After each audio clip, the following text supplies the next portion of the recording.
2006, spring of 2006, there was a whole bunch of mobilizations happening around the country.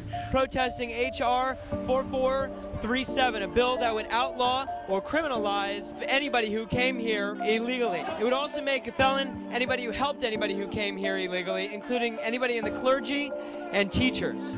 Chicago had like 500,000.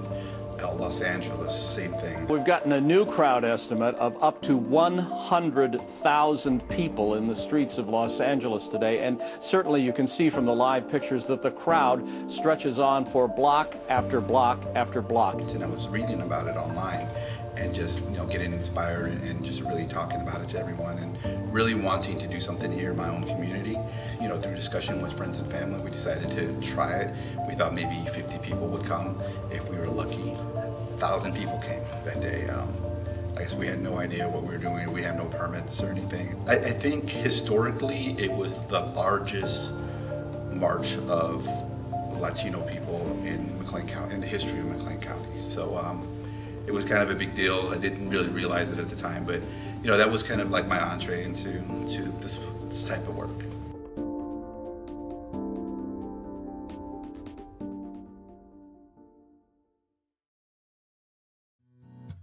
Can you just tell me what you do and about yourself and the work you do currently? Well, I'm a community organizer with Illinois People's Action and One People's Campaign. We're currently working on immigration reform, Medicare for all, environmental justice, and payday lending. One People's Campaign, I'm the downstate electoral field organizer, and pretty much what we do there is we go out and we try to mobilize people to get out to vote. How did you get involved in this specific organization? Well, I had been an activist for a couple of years, and one of the things I learned is that I needed to do one-on-ones with people in the community to kind of build the base and help build the movement. So in the process of doing those one-on-ones, I walked into the offices of Illinois People's Action, and I did a one-on-one with the executive director. He offered me a job. I had no idea that you got paid for being an activist, but apparently you do. But then I wasn't an activist, I was a community organizer.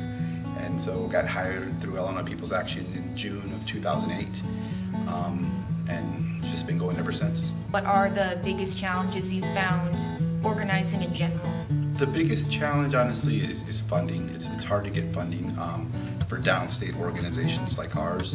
Most of the money stays up north in Chicago area. And Illinois People's Action was one of the only organizations that I knew of that was doing this type of issue-based grassroots mobilization organizing for everyday people on the streets. On the national level, people are realizing that rural America is important, that we do need to reach out to people on the grassroots level in all parts of central Illinois and around the state, because that's the only way that we're going to be able to get the people in office that we need to get in office. And if we're not talking to them, the other side is talking to them, hence the results of 2016. What inspires you in general? I mean, for me, honestly, it was just growing up with a single mother. My mom was a migrant worker. She wasn't an immigrant. She was born in Texas, but she was born in rural Texas and in extreme poverty.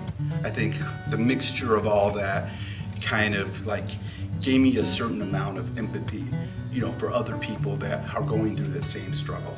In particular, undocumented people, migrant workers, just sacrificing everything they have for the betterment of their family. And I saw my mom doing that for me. Through my mom's guidance, I was able to, she pushed me to get an education. It took me 14 years to graduate, so I graduated when I was 34 years old. Eventually got done, and it was just always my mother and her trying to live up to her expectations and make her proud. I don't consider myself religious, but I'm super spiritual. I believe in a higher power, that there's something out there bigger than all of us. Maybe it's just one collective consciousness or whatever, but I feel like something is pulling me in this direction, and the direction that I'm being pulled towards is pretty much the teachings of Jesus Christ. Help the poor. I'm not saying that Jesus is the Messiah or Buddha or the Muhammad. There's some kind of life force out there that is centered around love, and that's kind of what's drawing me towards this. Probably the only thing I would like to tell you, specifically thinking about the audience that this is going to, is probably going to be students and other academics, professors who might come upon this.